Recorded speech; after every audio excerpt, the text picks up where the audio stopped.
সর্বভূতস্থমাত্মনং সর্বভূতানি চাত্মনি ইক্ষতে যোগযুক্তাত্মা সর্বত্র সমদর্শন। নমস্কার বন্ধুরা, শ্রী রামকৃষ্ণ কথামৃততে তোমাদের সবাইকে স্বাগত জানাই। আজকে আমি রামকৃষ্ণ কথামৃতর ষষ্ঠ পরিচ্ছেদ থেকে সপ্তম পরিচ্ছেদ পর্যন্ত পাঠ করব। তোমরা সাথে থেকো। মাস্টার তখন বরাহনগরে ভগিনীর বাড়িতে ছিলেন। ঠাকুর শ্রী রামকৃষ্ণকে দর্শন করা অবধি সারাক্ষণ তাহারই চিন্তা। সর্বদাই যেন সেই আনন্দময় মূর্তি দেখিতেছেন ও তাহার সেই অমৃতময়ী কথা শুনিতেছেন। ভাবিতে লাগিলেন, এই দরিদ্র ব্রাহ্মণ কীরূপে এইসব গভীর তত্ত্ব অনুসন্ধান করিলেন ও জানিলেন, আর এত সহজে এত সকল কথা বুঝাইতে তিনি এ পর্যন্ত কাহাকেও কখনো দেখেন নাই। কখন তাহার কাছে যাইবেন ও আবার তাহাকে দর্শন করিবেন, এই কথা রাত্রদিন ভাবিতেছেন। দেখিতে দেখিতে রবিবার আসিয়া পড়িল। বরাহনগরে নেপালবাবুর সঙ্গে বেলা ৩-৪টার সময় তিনি দক্ষিণেশ্বরের বাগানে আসিয়া পৌঁছিলেন। দেখিলেন, সেই পূর্ব পরিচিত ঘরের মধ্যে ঠাকুর শ্রী রামকৃষ্ণ ছোট তক্তপোশের ওপর বসিয়া আছেন। ঘরে এক ঘর লোক। রবিবারে অবসর হইয়াছে, তাই ভক্তরা দর্শন করিতে আসিয়াছেন। এখনও মাস্টারের সঙ্গে কাহারও আলাপ হয় নাই। তিনি সভামধ্যে এক পার্শ্বে আসন গ্রহণ করিলেন। দেখিলেন, ভক্ত সঙ্গে সহাস্য বদনে ঠাকুর কথা কহিতেছেন। একটি ঊনবিংশতি বয়স্ক ছোকরাকে উদ্দেশ্য করিয়া ও তাহার দিকে তাকাইয়া ঠাকুর যেন কত আনন্দিত হইয়া অনেক কথা বলিতেছেন। নাম নরেন্দ্র, কলেজে পড়েন ও সাধারণ ব্রাহ্ম সমাজে যাতায়াত করেন। কথাগুলো তেজ পরিপূর্ণ, চক্ষু দুটি উজ্জ্বল, ভক্তের চেহারা। মাস্টার অনুমানে বুঝিলেন যে কথাটি বিষয়াসক্ত সংসারী ব্যক্তির সম্পর্কে হইতেছিল, যারা কেবল ঈশ্বর ঈশ্বর করে, ধর্ম ধর্ম করে, তাদের ওই সকল ব্যক্তিরা নিন্দা করে। আর সংসারে কত দুষ্ট লোক আছে, তাদের সঙ্গে কীরূপ ব্যবহার করা উচিত, এইসব কথা হইতেছে। শ্রী রামকৃষ্ণ নরেন্দ্রর প্রতি: নরেন্দ্র, তুই কি বলিস? সংসারী লোকেরা কত কি বলে, কিন্তু দেখ, হাতি যখন চলে যায়, পেছনে কত জানোয়ার কত রকম চিৎকার করে, কিন্তু হাতি ফিরেও চায় না। তোকে যদি কেউ নিন্দা করে, তুই কি মনে করবি? নরেন্দ্র: আমি মনে করব কুকুর ঘেউ ঘেউ করছে। শ্রী রামকৃষ্ণ সহাস্যে: না রে, অত দূর নয়।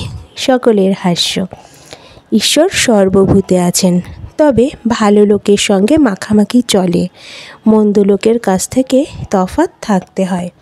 বাঘের ভেতরেও নারায়ণ আছে, তা বলে বাঘকে আলিঙ্গন করা চলে না। যদি বলো বাঘ তো নারায়ণ, তবে কেন পালাবো? তার উত্তর, যারা বলেছে পালিয়ে এসো, তারাও নারায়ণ, তাদের কথা কেন না শুনি? একটা গল্প শোন। কোনো এক বনে এক সাধু থাকেন, তার অনেকগুলি শিষ্য। তিনি একদিন শিষ্যদের উপদেশ দিলেন যে সর্বভূতে নারায়ণ আছে, এইটি জেনে সকলকে নমস্কার করবে। একদিন একটি শিষ্য হোমের জন্য কাঠ আনতে বনে গেছিল। এমন সময়ে একটা রব উঠল, কে কোথায় আছো, পালাও, একটা পাগলা হাতি যাচ্ছে। সবাই পালিয়ে গেল, কিন্তু শিষ্যটি পালালো না। সে জানেন যে হাতিও যে নারায়ণ, তবে কেন পালাবো? এই বলে দাঁড়িয়ে রইল। নমস্কার করে স্তবস্তুতি করতে লাগলো। এদিকে মাহুত চেঁচিয়ে বলছে, পালাও পালাও। শিষ্যটি তবুও নড়ল না।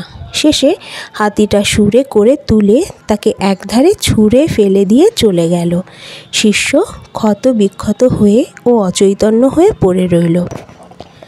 এই সংবাদ পেয়ে গুরু ও অন্যান্য শিষ্যরা তাকে আশ্রমে ধরাধরি করে নিয়ে গেল আর ঔষধ দিতে লাগলো। খানিকক্ষণ পর চেতনা হলে ওকে কেউ জিজ্ঞাসা করল, তুমি হাতি আসছে শুনেও কেন চলে গেলে না? সে বললে, গুরুদেব যে আমায় বলে দিয়েছিলেন যে নারায়ণী মানুষ জীবজন্তু সবই হয়েছেন, তাই আমি হাতিনারায়ণ আসছে দেখে সেখান থেকে সরে যাই নাই। গুরু তখন বললেন, বাবা, হাতিনারায়ণ আসতেছিলেন বটে, তা সত্য, কিন্তু বাবা মাহুত নারায়ণ তো তোমায় বারণ করেছিলেন। যদি সব নারায়ণ হবে তবে তার কথা বিশ্বাস করলে না কেন? মাহুত নারায়ণেরও কথাও তো শুনতে হয়। শাস্ত্রে আছে আপনারায়ণ মানে জল নারায়ণ, কিন্তু কোনো জল ঠাকুরের সেবায় চলে, আবার কোনো জলে আচানো, বাসন মাজা, কাপড় কাচা কেবল চলে, কিন্তু খাওয়া বা ঠাকুর সেবা চলে না। তেমনি সাধু অসাধু, ভক্ত অভক্ত সকলেরই হৃদয়ে নারায়ণ আছে, কিন্তু অসাধু অভক্ত দুষ্ট লোকের সঙ্গে ব্যবহার চলে না, মাখামাখিও চলে না। কারো সঙ্গে কেবল মুখের আলাপ পর্যন্ত চলে, আবার কারো সঙ্গে তাও চলে না। ওইরূপ লোকের কাছ থেকে তফাতে থাকতে হয়। একজন ভক্ত, মহাশয়, যদি দুষ্ট লোকে অনিষ্ট করতে আসে বা অনিষ্ট করে, তাহলে কি চুপ করে থাকা উচিত? শ্রীরামকৃষ্ণ। লোকের সঙ্গে বাস করতে গেলে দুষ্ট লোকের হাত থেকে আপনাকে রক্ষা করবার জন্য একটু তমগুণ থাকা দরকার, কিন্তু সে অনিষ্ট করবে বলে উল্টে তার অনিষ্ট করা উচিত নয়। এক মাঠে এক রাখাল গরু চড়াতো। সেই মাঠে একটা ভয়ঙ্কর বিষাক্ত সাপ ছিল। সকলেই সেই সাপের ভয়ে অত্যন্ত সাবধানে থাকত। একদিন একটি ব্রহ্মচারী সেই মাঠের পথ দিয়ে আসিছিল। রাখালেরা দৌড়ে এসে বললে, ঠাকুর মহাশয়, ওদিক দিয়ে যাবেন না, ওদিকে একটা ভয়ানক বিষাক্ত সাপ আছে। ব্রহ্মচারী বললে, বাবা তা হোক, আমার তাতে ভয় নেই, আমি মন্ত্র জানি। এই কথা বলে ব্রহ্মচারী সেই দিকে চলে গেল। রাখালেরা ভয়ে কেউ সঙ্গে গেল না। এদিকে সাপটা ফনা তুলে দৌড়ে আসছে, কিন্তু কাছে আসতে না আসতেই ব্রহ্মচারী যেই একটি মন্ত্র পড়লে অমনি সাপটা কেঁচোর মতো পায়ের কাছে পড়ে রইল। ব্রহ্মচারী বললে, ওরে, তুই কেন পরের হিংসা করে বেড়াস? আয়, তোকে মন্ত্র দিব। এই মন্ত্র জপলে তোর ভগবানে ভক্তি হবে, ভগবান লাভ হবে, আর হিংসা প্রবৃত্তি থাকবে না। এই বলে সে সাপকে মন্ত্র দিল। সাপটা মন্ত্র পেয়ে গুরুকে প্রণাম করলে আর জিজ্ঞাসা করলে, ঠাকুর, কি করে সাধনা করব বলুন? গুরু বললেন, এই মন্ত্র জপ কর, আর কারো হিংসা করো না। ব্রহ্মচারী যাবার সময় বললে, আমি আবার আসব। এই রকমে কিছুদিন যায়। রাখালরা দেখে যে সাপটা আর কামড়াতে আসে না, ঢেলা মারে তবুও রাগ হয় না, যেন কেঁচোর মতো হয়ে গেছে। একদিন একজন রাখাল কাছে গিয়ে ল্যাজ ধরে খুব ঘুরপাক দিয়ে তাকে আছড়ে ফেলে দিলে। সাপটার মুখ দিয়ে রক্ত উঠতে লাগলো, আর সে অচেতন হয়ে পড়ল, নড়ে না, চড়ে না। রাখালেরা মনে করলে যে সাপটা মরে গেছে। এই মনে করে তারা সব চলে গেল। অনেক রাত্রে সাপের চেতনা হলো। সে আস্তে আস্তে অতি কষ্টে তার গর্তের ভিতর চলে গেল। শরীর চূর্ণ, নড়বার শক্তি নেই। অনেক দিন পরে যখন অস্থি চর্মসার, তখন বাহিরে আহারের চেষ্টায় রাত্রে একবার চড়তে আসতো। ভয়ে দিনের বেলা আসতো না। মন্ত্র লওয়া অবধি আর হিংসা করে না। মাটি, পাতা, গাছ থেকে পড়ে গেছে এমন ফল খেয়ে প্রাণ ধারণ করত। প্রায় 1 বছর পরে ব্রহ্মচারী সেই পথে আবার এলো। এসেই সাপের সন্ধান করলে। রাখালেরা বললে, সে সাপটা মরে গেছে। ব্রহ্মচারীর কিন্তু ও কথা বিশ্বাস হলো না। সে জানে যে মন্ত্র নিয়েছে তার সাধন না হলে দেহত্যাগ হবে না। খুঁজে খুঁজে সেই দিকে তার দেওয়া নাম ধরে ডাকতে লাগলো। সে গুরুদেবের আওয়াজ শুনে গর্ত থেকে বেরিয়ে এলো ও খুব ভক্তিভাবে প্রণাম করলে। ব্রহ্মচারী জিজ্ঞাসা করলে, তুই কেমন আছিস? সে বললে, আজ্ঞে ভালো আছি। ব্রহ্মচারী বললে, তবে তুই এত রোগা হয়ে গেছিস কেন? সাপ বললে, ঠাকুর, আপনি আদেশ করেছেন কারো হিংসা করো না, তাই পাতাটা ফলটা খাই বলে বোধহয় রোগা হয়ে গেছি। ওর সত্ত্বগুণ হয়েছে কি না, তাই কারো উপর ক্রোধ নাই। সে ভুলেই গেছিল যে রাখালরা মেরে ফেলবার জোগাড় করেছিল। ব্রহ্মচারী বললে, শুধু না খাওয়ার দরুন এরূপ অবস্থা হয় না, অবশ্য আরও কারণ আছে, ভেবে দেখ। সাপটার মনে পড়ল যে রাখালেরা আছাড় মেরেছিল। তখন সে বললে, ঠাকুর, মনে পড়েছে বটে, রাখালেরা একদিন আছাড় মেরেছিল। তারা অজ্ঞান, জানে না যে আমার মনের কী অবস্থা। আমি যে কাহাকেও কামড়াবো না বা কোনোরূপ অনিষ্ট করব না, কেমন করে জানবে? ব্রহ্মচারী বললে, ছি, তুই এত বোকা, আপনাকে রক্ষা করতে জানিস না? আমি কামড়াতে বারণ করেছি, ফোঁস করতে নয়। ফোঁস করতে তাদের ভয় দেখাস নাই কেন? দুষ্টু লোকের কাছে ফোঁস করতে হয়, ভয় দেখাতে হয়, পাছে অনিষ্ট করে। তাদের গায়ে বিষ ঢালতে নাই, অনিষ্ট করতে নাই। শ্রীরামকৃষ্ণ। ঈশ্বরের সৃষ্টিতে নানা রকম জীবজন্তু গাছপালা আছে। জানোয়ারের মধ্যেও ভালো আছে, মন্দ আছে। বাঘের মতো হিংস্র জন্তু আছে। গাছের মধ্যে অমৃতের ন্যায় ফল হয় এমনও গাছ আছে, আবার বিষ ফলও আছে। তেমনি সংসারের মানুষের মধ্যে ভালো আছে, মন্দও আছে। সাধু আছে, অসাধুও আছে। সংসারী জীব আছে, আবার ভক্তও আছে।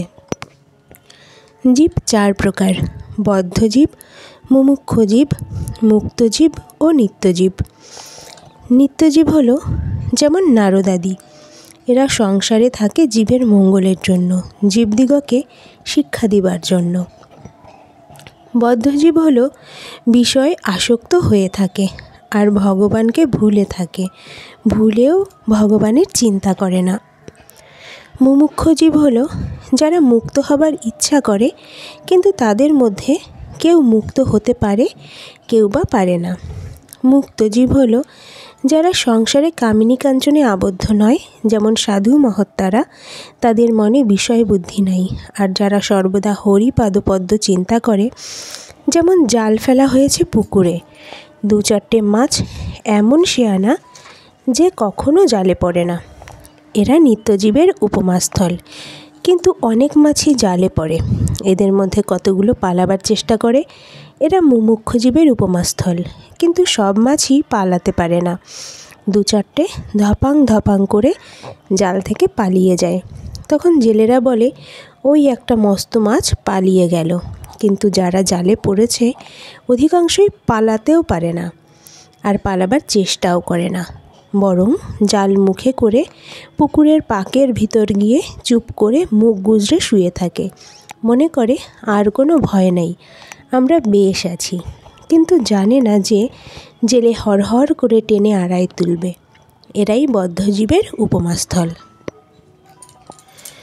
বদ্ধজীবেরা সংসারে কামিনী কাঞ্চনে বদ্ধ হয়েছে, হাত পা বাঁধা, আবার মনে করে যে সংসারে ওই কামিনী কাঞ্চনতেই সুখ হবে আর নির্ভয়ে থাকবে। জানে না যে ওতেই মৃত্যু হবে। বদ্ধজীব যখন মরে, তারা পরিবার বলে, তুমি তো চললে, আমায় কি করে গেলে? আবার এমনই মায়া যে প্রদীপটাতেও বেশি সলতে জ্বললে বদ্ধজীব বলে, তেল পুড়ে যাবে, সলতে কমিয়ে দাও। এদিকে মৃত্যুশয্যায় শুয়ে রয়েছে। বদ্ধজীবীরা ঈশ্বর চিন্তা করে না। যদি অবসর হয়, তাহলে হয় আবোল তাবোল ফালতু গল্প করে, নয় মিছে কাজ করে। জিজ্ঞাসা করলে বলে, আমি চুপ করে থাকতে পারি না, তাই বেড়া বাঁধছি। হয়তো সময় কাটে না দেখে তাস খেলতে আরম্ভ করে। যো মামো যমনা দিনচ বেত্তি লোকমহেশ্বরম অসংমুরর সমর্তেষু সর্বপাপই প্রমুচ্যতে। একজন ভক্ত, মহাশয়, এরূপ সংসারী জীবের কি উপায় নাই? শ্রীরামকৃষ্ণ: অবশ্য উপায় আছে। মাঝে মাঝে সাধুসঙ্গ আর মাঝে মাঝে নির্জনে থেকে ঈশ্বর চিন্তা করতে হয়, আর বিচার করতে হয়, তার কাছে প্রার্থনা করতে হয়, আমাকে ভক্তি বিশ্বাস দাও। বিশ্বাস হয়ে গেলেই হলো। বিশ্বাসের চেয়ে আর জিনিস নাই। কেদারের প্রতি বিশ্বাসের কত জোর তা তো শুনেছ। পুরাণে রামচন্দ্র, যিনি সাক্ষাৎ পূর্ণ ব্রাহ্ম নারায়ণ, তার লঙ্কায় যেতে সেতুবাধ্যে হলো, কিন্তু হনুমান রাম নামে বিশ্বাস করে লাফ দিয়ে সমুদ্র পার হয়ে পড়ল, তার সেতুর দরকার হয় নাই। বিভীষণ একটি পাতায় রাম নাম লিখে ওই পাতাটি একটি লোকের কাপড়ের খোটে বেঁধে দিয়েছিল। সেই লোকটি সমুদ্রের পাড়ে যাবে। বিভীষণ তাকে বলল, তোমার ভয় নাই, তুমি বিশ্বাস করলে জলের উপর দিয়ে চলে যাও, কিন্তু দেখো যেই অবিশ্বাস করবে অমনি জলে ডুবে যাবে। লোকটি বেশ সমুদ্রের উপর দিয়ে চলে যাচ্ছিল। এমন সময় তার ভারী ইচ্ছে হলো যে কাপড়ের খোটে কি বাঁধা আছে একবার দেখে। খুলে দেখে যে কেবল রাম নাম লেখা হয়েছে। তখন সে ভাবল, এ কি, শুধু রাম নাম একটি লেখা রয়েছে? যা, যেই অবিশ্বাস অমনি ডুবে গেল। যার ঈশ্বরে বিশ্বাস আছে সে যদি মহাপাতক করে, ব্রাহ্মণ স্ত্রী হত্যা করে, তবুও ভগবানে এই বিশ্বাসের বলে ভারী ভারী পাপ থেকে উদ্ধার হতে পারে। সে যদি বলে আর আমি এমন কাজ করব না, তার কিছুতেই ভয় হয় না।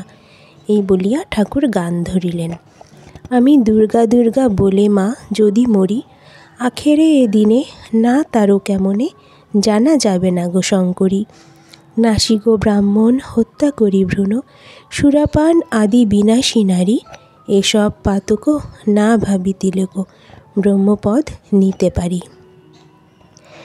এই ছেলেটিকে দেখছো, এখান থেকে একরকম দুরন্ত ছেলে বাবার কাছে যখন বসে যেন জুজুটি, আবার চাঁদনিতে যখন খেলে তখন আর এক মূর্তি। এরা নিত্য সিদ্ধের থাক। এরা সংসারে কখনো বদ্ধ হয় না। একটু বয়স হলেই চৈতন্য হয় আর ভগবানের দিকে চলে যায়। এরা সংসারে আসে জীব শিক্ষার জন্য। এদের সংসারের বস্তু কিছু ভালো লাগে না। এরা কামিনী কাঞ্চনে কখনো আসক্ত হয় না। বেদে আছে হোমা পাখির কথা, খুব উঁচু আকাশে সে পাখি থাকে। সেই আকাশেতেই ডিম পাড়ে। ডিম পাড়লে ডিমটা পড়তে থাকে, কিন্তু এত উঁচু যে অনেক দিন থেকে ডিম পড়তে থাকে। ডিম পড়তে পড়তে ফুটে যায়, তখন ছানাটি পড়তে থাকে। পড়তে পড়তে তার চোখ ফোটে ও ডানা বেরোয়। চোখ ফুটলেই দেখতে পায় যে সে পড়ে যাচ্ছে, মাটিতে লাগলে একেবারে চুরমার হয়ে যাবে। তখন সে পাখি মার দিকে তাকিয়ে একেবারে চোচা দৌড় দেয় আর উঁচুতে উঠে যায়। নরেন্দ্র উঠিয়া গেল।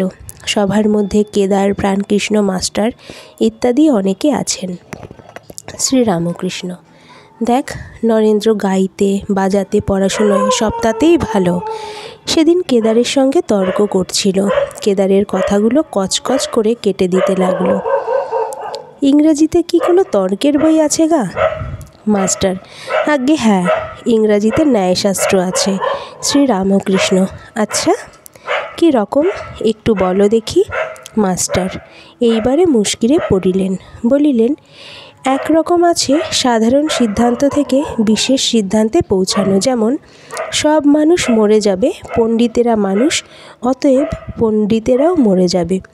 আর এক রকম আছে বিশেষ দৃষ্টান্ত বা ঘটনা দেখে সাধারণত সিদ্ধান্তে পৌঁছানো, যেমন এ কাকটা কালো, ও কাকটাও কালো, আবার যত কাক দেখছি সবই কালো, অতএব সব কাকই কালো। কিন্তু এরকম সিদ্ধান্ত করলে ভুল হতে পারে, কেননা হয়তো খুঁজতে খুঁজতে আর এক দেশে সাদা কাক দেখা গেল। আর এক দৃষ্টান্ত, যেখানে বৃষ্টি সেইখানেই মেঘ ছিল বা আছে, অতএব এই সাধারণ সিদ্ধান্ত হলো যে মেঘ থেকে বৃষ্টি হয়। আরও এক দৃষ্টান্ত, এ মানুষটির 32 দাঁত আছে, ও মানুষটির 32 দাঁত, আবার কোনো মানুষই দেখছি তার 32 দাঁত আছে, অতএব সব মানুষেরই 32 দাঁত আছে। এইরূপ সাধারণ সিদ্ধান্তের কথা ইংরেজি ন্যায়শাস্ত্রে আছে। শ্রীরামকৃষ্ণ কথাগুলি শুনিলেন মাত্র। শুনিতে শুনিতেই অন্যমনস্ক হইলেন। কাজে কাজেই আর এ বিষয়ে বেশি প্রসঙ্গ হইল না। আজকের ভিডিও এই পর্যন্তই। ভালো লাগলে লাইক, কমেন্ট, শেয়ার করবে আর সাবস্ক্রাইব করে চ্যানেলের পাশে থাকবে। জয় শ্রী শ্রী রামকৃষ্ণ।